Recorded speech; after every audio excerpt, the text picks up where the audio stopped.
Bonsoir. Mathias Raymond, parlons tout d'abord de votre travail. Vous êtes chef de mission au sein du Comité olympique monégasque. Et quelles ont été vos fonctions sur place à Tokyo? Alors pour essayer de faire simple, en fait le rôle du chef de mission commence bien en amont des Jeux, bien avant le départ disons à Tokyo pour ce qui nous concerne, où on a un très très gros travail de préparation à faire. Alors c'est un travail de préparation qui est fait conjointement évidemment avec tous les collègues au comité olympique, dont je profite l'occasion pour saluer Christine, Damien et Sébastien, et évidemment son Excellence Madame Lambin-Berty.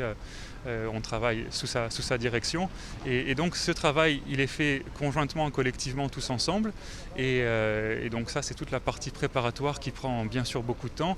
Et après, les missions concrètes et spécifiques du chef de mission commencent dès son arrivée donc au Japon, à Tokyo, où alors on a beaucoup de choses à faire, notamment valider toutes les inscriptions et les accréditations de toute la délégation. Ça, c'est la chose par laquelle on commence systématiquement. Et puis ensuite prendre possession des locaux, donc quelque chose qui prend un petit peu de temps aussi, mais qui est toujours très sympathique à faire, c'est l'installation des drapeaux et des décorations, parce que c'est vraiment à ce moment-là que le pays prend possession du village olympique et s'affiche à côté des autres délégations et des autres pays. En tant qu'athlète, votre discipline était l'aviron. Vous aviez par le passé participé à des JO. Qu'est-ce que cela vous a fait de prendre part à des Jeux à huis clos cette année? L'idée était déjà acquise, donc c'était une moindre surprise. Et après, donc voilà, sur toutes ces mesures qui ont été mises en place, elles sont certes extrêmement contraignantes, alors pour toutes les parties prenantes, pas uniquement les athlètes, mais vraiment toutes les personnes qui ont une accréditation olympique autour du cou devaient s'y soustraire. Mais encore une fois, voilà, c'était la condition sine qua non pour que les Jeux puissent se tenir. Il était question un peu plus tôt dans ce journal de Théo Druhen, mais grâce à nos envoyés spéciaux Émilie Rousseau et Serge Prémont, nous avons pu suivre le parcours de l'ensemble des athlètes monégasques. Quel bilan pouvez-vous dresser au terme de leur participation, Mathias?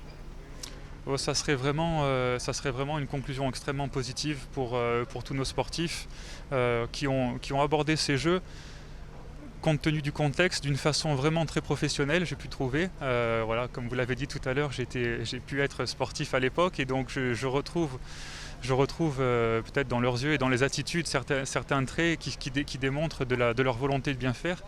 C'était vraiment une volonté de bien faire qui était partagée par tous et qui a sans doute été communicative entre eux, puisque voilà, Quentin, qui a ouvert le bal des compétitions en premier dès le 23 juillet, a donné un petit peu la mesure et le tempo en réalisant d'entrée de jeu de beaux parcours. Et après, voilà, c'est tous les athlètes qui, tour à tour, vraiment ont fait preuve de beaucoup de détermination. Et ça s'est senti dans les résultats qu'ils ont réussi à obtenir, puisque chacun d'entre eux réalise vraiment une magnifique compétition olympique, et on ne peut que se réjouir de tous ces bons résultats obtenus.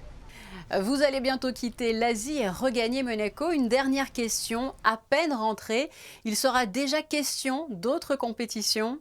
D'ici le Japon, je vous parle des Jeux de Tokyo, mais les collègues au comité olympique sont déjà en plein dans la préparation de Pékin 2022. Et donc les échéances sont extrêmement rapprochées. Et en plus de ça, on a toutes les compétitions continentales et européennes qui reprennent aussi, avec en 2021 les Jeux méditerranéens à Oran, et les festivals olympiques de la jeunesse d'été et d'hiver qui vont s'enchaîner aussi. Donc on a un agenda sportif très chargé, évidemment en ayant Paris 2024 en ligne de mire. Merci beaucoup. Je vous souhaite bon courage pour la suite. Merci beaucoup pour en tout cas votre soutien et l'intérêt que vous nous portez. Merci beaucoup.